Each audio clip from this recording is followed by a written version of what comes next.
Welcome back to another video. You might be thinking, didn't I just watch a stays video from her? And you did. Those were short stays and they just didn't work out the way I needed them to. So we're going back and starting again, making a different red threaded long stays pattern. And this time I ordered the stays kit from them that came with all of the necessary supplies, including the fabric, which is a coutil again, all the boning in the right lengths, and the wooden busk, which is going to be the big difference between the short stays and the long stays, and it's really going to help the silhouette.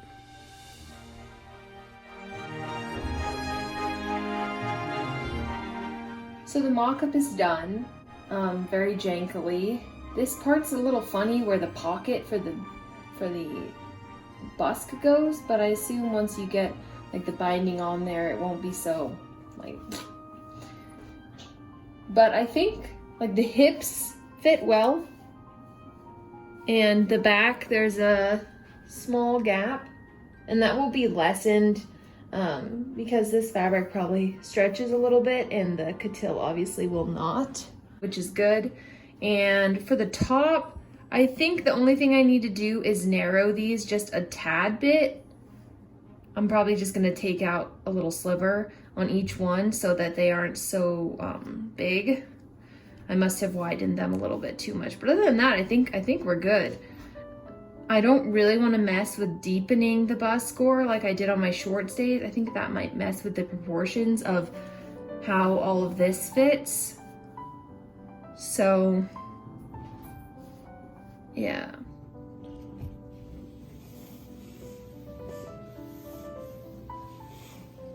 Okay, I made my last stays with coutil, but this stuff. Do you hear that? It sounds like a sail. It is so strong. They definitely give you enough fabric in a kit. I think I used like probably exactly half. But I have everything cut out. I've marked all of where the boning casing is gonna go and the cut lines on everything, and also all of the gores. Next, all of the edges that are not gonna be bound, so the tops and the bottoms, I am going to do a pretty dense zigzag along the edges to finish them off. So all the pieces are now prepped. Everything's got zigzagged edges that's not going to be bound. And we've got our pile of gussets all ready to go. These are the only two pieces that I don't need to do anything with. This is the pocket for the busk and the straps, which will be bound all the way around, so we're good there. And next, I'm gonna deal with the bust gores, and these are the side gores.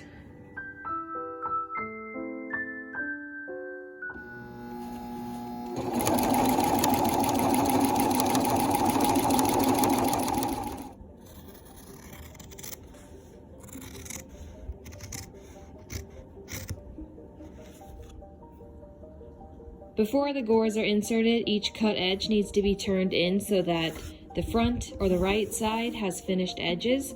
And I find the easiest way to do that is use the iron to get the fabric a little hot and a little more malleable with the steam. And that helps this coutil fold better. And just finger press in the rolled over edge. And that makes it a lot easier to then actually press in with the iron without burning your fingers. I have to say, there is something about the stiffness of this fabric that just makes it so easy. This is by far the neatest I have ever got this to look in any of my mock-ups for the short stays or the mock-ups for this. Look at that. It's so evenly pressed. I'm so pleased with this. I'm finding this fabric a little trickier to pin in. So the folded in edges are under here, and then I just have the gore pinned in. I pinned it first at the tip where I drew it, and I'm not going to pin all the way down. I think it'll be easier to just have this one pin, and then as I'm sewing, I'll just try to line it up with the blue line as best I can. I think that's the easiest way to do it. I'm trying to keep the turned edge right on the center of this foot, and I have the needle over a little bit to keep straight.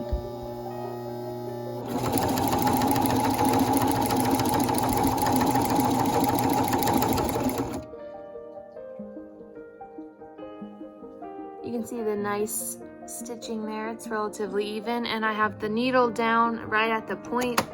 I'll just turn it around, the foot back down, and line up the red part of the foot right on the seam. And it's not that big of a deal, but you can see a little bit of my seam line here. There's another like 3/8 of an inch of gore under there. And then just keep stitching.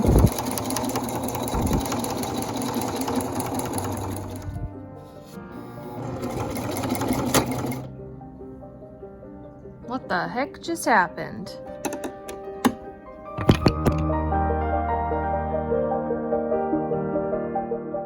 That was very strange, but I just stopped my stitch and started it again.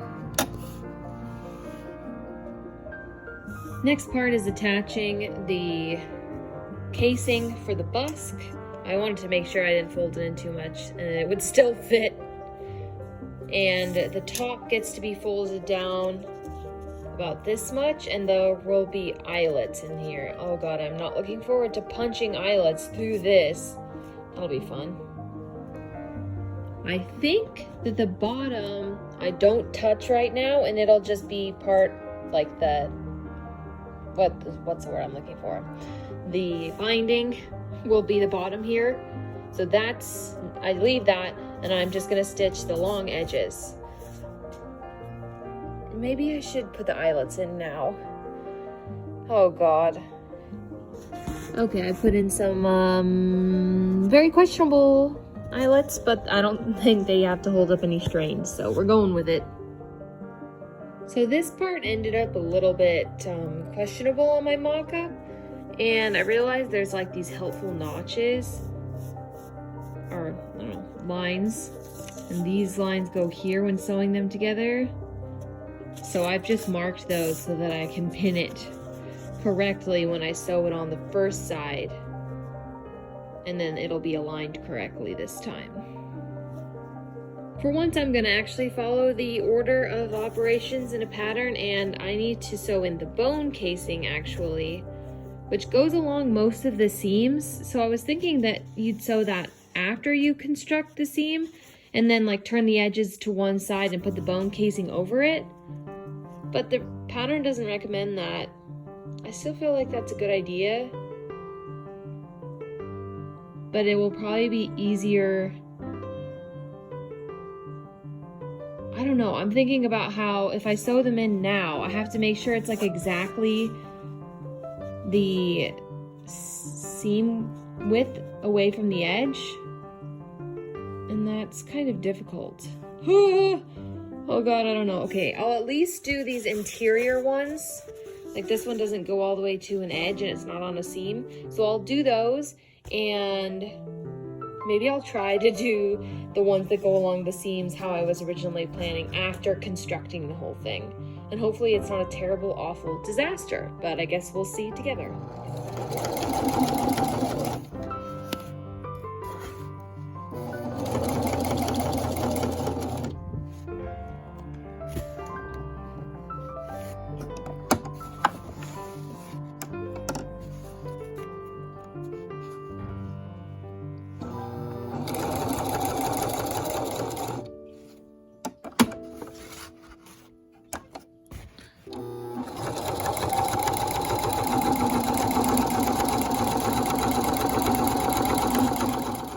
Sort of got on a roll there, so it's ready to construct. Got boning channel, gore, boning channel, bust casing, boning channel, and onward.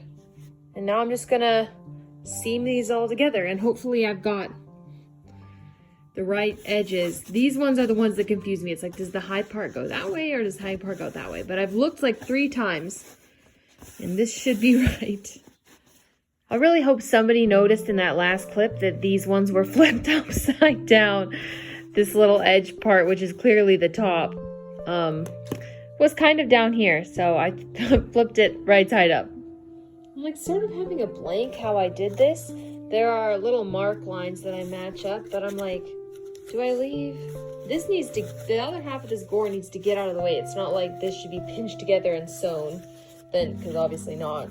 So I just sort of like, it's touching here, but then it's like folded back. I don't know if like, I just stitch with this side up and try to like, is that gonna mess it? Oh god, we'll see. All right, we're coming up to that point.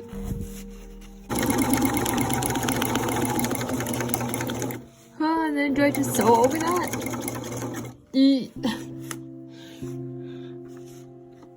I'm a little far away from the 5/8.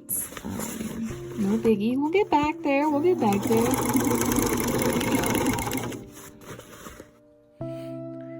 Well, this most assuredly cannot be right.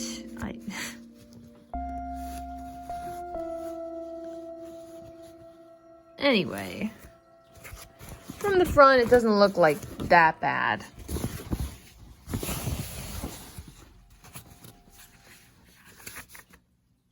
Oh well, we'll leave it for now.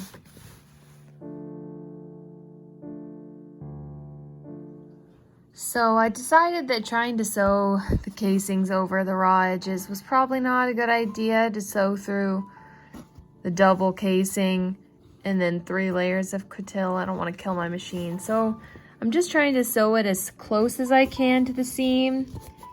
It's not the easiest thing in the world. And I've been, to try to keep them straighter against the seam, I'm starting on this side or this side, the side closest to the seam, and then doing the easy side. So when I'm doing this side, I just have to make really sure that I'm not getting any of this side of the fabric. So as I'm sewing, I'm using my second free hand to like pull this way to make sure everything is folded out of the way as I'm stitching along here.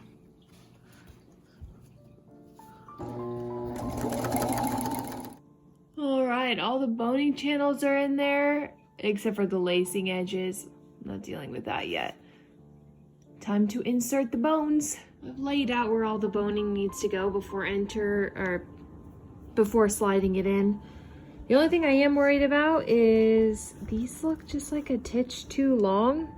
I'll have to hand sew the binding on down here, but that's okay. I've realized that I've drawn on these stitching lines on the wrong side because I'm going to be folding this over. The first line is a folding line, ironing, and then top stitching the boning channel. So I got to redraw those. Now this is going to be a fun little experiment. So the kit obviously came with the eyelets necessary, but not the tool. So I have these two things I got in an antique store. These ones definitely look, I mean, they might be the same radius. I don't know. Our metal eyelets are these like standardized, the size? I mean, all three look pretty much the same. And I've got these handy dandy instructions, so I'm gonna do like a test piece on some coutil, and I feel like you need a rubber hammer. All I've got's metal, so I don't know about this. I don't want to punch. I know that punching a hole is better. I mean, not punching a hole is better. I do have the punching tool, it looks like. Hole puncher, knife end. Oh, that's so cool. I can actually see little pieces of fabric in there from whoever used this before. Look! Ah! Well, there's a lot.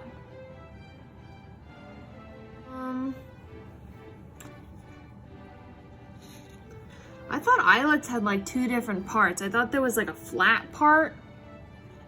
Or do these like sandwich together? No, those are the same. Is there a big one and a small one and they go around each other? No. I am confusion. That's not right. What goes in this? What do I hammer down? Good, yeah, let's see. This kit isn't open. Oh. So the kit that I got from Redthreaded is like fancier. There is extra rings that go on the inside that these kits don't have. I see, it's making sense now. Probably shouldn't be hammering on my table.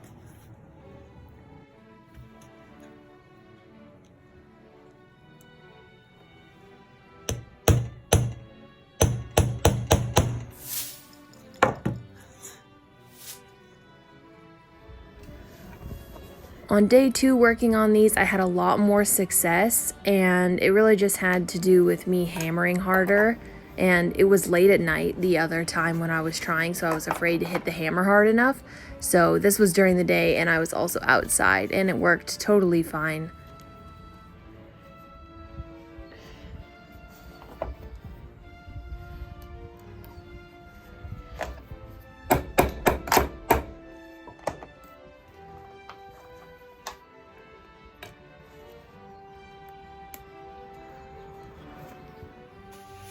Alright, so the eyelets are in, so I could try it on.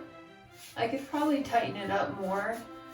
I know it looks tight, but it really doesn't feel that way. If I like relax, it like slides around. So I could tighten it some more, but this honestly takes so much fiddling to get on because it's really important how the shift is, because it like is the top half of your bra basically, because this only goes part of the way.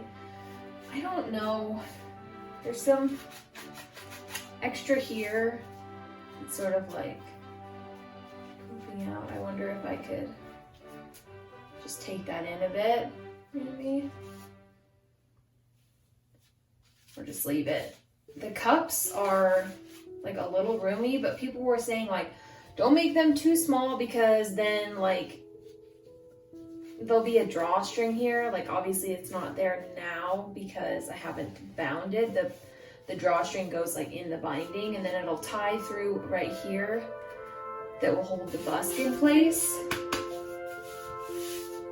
But I mean, I like this nice flat front, very nice for Regency, and the hips look great, although you don't really see that under Regency. I think I'm going to try on the gown that I have made that I hated with the short stays on under it and see if it looks better or worse. This is still going to look pretty funky because it hangs out farther than it should because there's no drawstring, but just to see where we're at. Still not loving this dress, but I'd say my hatred for it has gone down maybe 25%. Now that there's not like metal just poking straight out of the middle of my boobs. So that is an improvement for sure.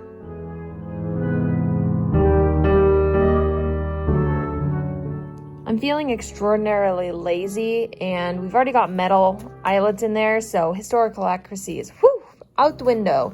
So I figured maybe I'll try to bind without hand stitching, and I think I've done it backwards because I should have done this on the wrong side and then top stitched on the right side and made sure the top stitching went over the previous stitch line. But now I'm going to top stitch from the back, and who knows where that stitch line is going to end up on this side. Hopefully above the binding is what I'm going to shoot for. So I'm a little bit confused by this next step. So it said for the plus size corset to bind the straps separately, so I've ripped them off. I have absolutely no idea why. I still don't know why. I just did it because this twill tape, I only have enough to go around the top. I didn't have enough to also go around the straps, so I'll have to use something else to bind the straps, and I'll deal with that later. And then I think you just like stitch them on inside, maybe. But the thing that I'm confused about is this drawstring thing. So in the pattern, it's basically like what I did on my short stays, where you have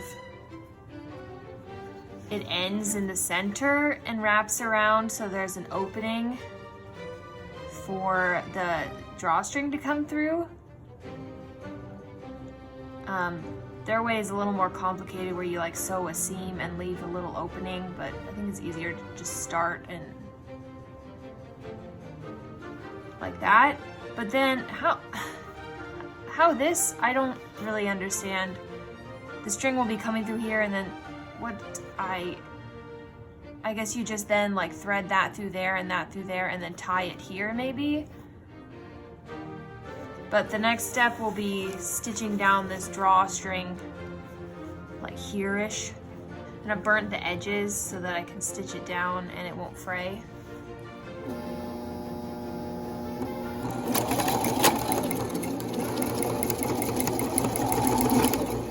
Ugh. Come on, forward.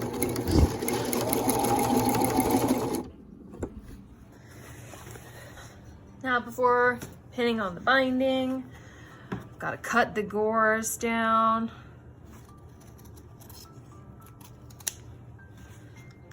I don't know why this is so scary. Like, obviously these have to get trimmed. Now I've just gotta pin this on. I'll be flipping this like this and sewing on here so that it turns over, and then hand stitching the second side this time around.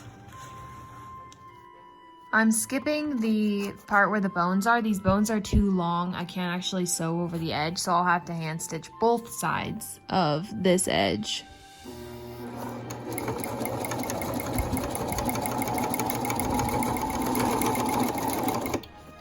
Gotta make sure I don't sew over that.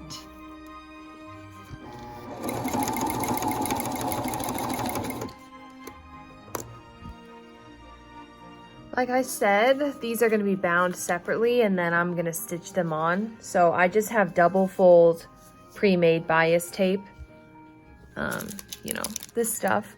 And I'm just going to sew it on in one pass, so I won't have to do it on either side.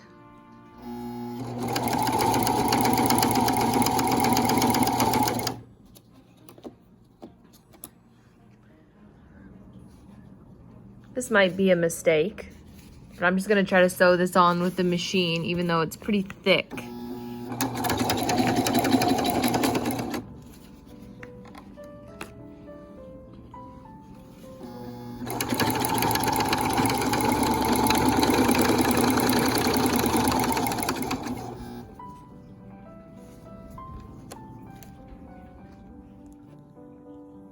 And just like that, in only like 3 days of working on it, a couple hours, it's done. This came together so quickly, I can't even... We've got the middle drawstring there, and then this is the hand-finished edges on the inside. The only thing I probably should have taken more time with was this attachment, because, you know, you can see it on the outside. It's a little, not so great. But here's the back. I haven't tried it on now that it's 100% done, so I will do that next. Just thought I would show it all done.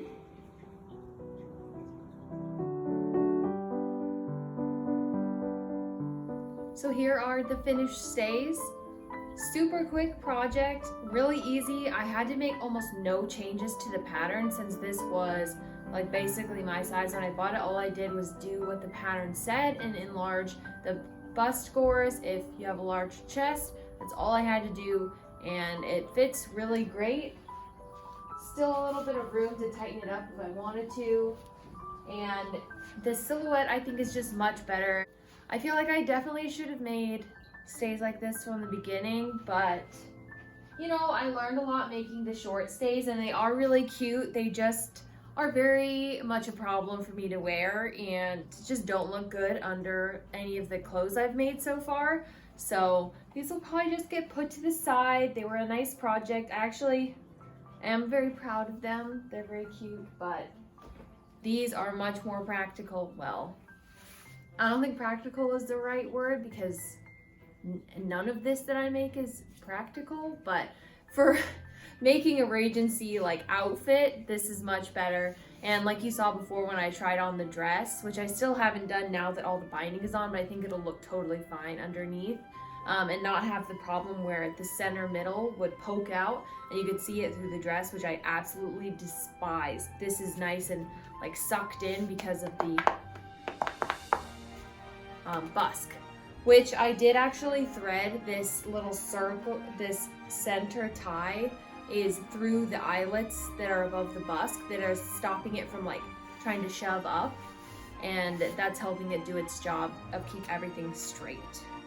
Thank you guys for watching, and hopefully this helps if you want to make your own Regency stays. I highly recommend the Redthreaded pattern, and then you can just buy the material straight from them, which is what I did, and you would just get everything you need. Like all the bones are there. I didn't have to worry about making the measurements right on the ordering the boning separately. It just all came, and it came with the busk too, which I know is hard to source if you need to get your own for your pattern. So just phenomenal. I loved making these. It was so simple. The instructions are really good. So if you didn't want to buy, you can just buy ready-made from them, but I thought it would be funner to make my own and a little bit cheaper, and you know, it's nice to have something that you made yourself. So hopefully next time I will be making clothes to actually go over this, and I won't hate them. I didn't actually make a video for that white dress I showed because it was just such a struggle making it on top of the short stays, and I didn't like how it looked. Like 90% of the videos are just me standing in front of the mirror going like, oh, it looks so bad, I hate it. The stays are poking through, it looks awful. So I just didn't make a video on that, and I will be making a video for hopefully a Bridgerton inspired gown, which will be short sleeved, and I have some lovely fabric for that, so stay tuned if you want to see that. Thanks.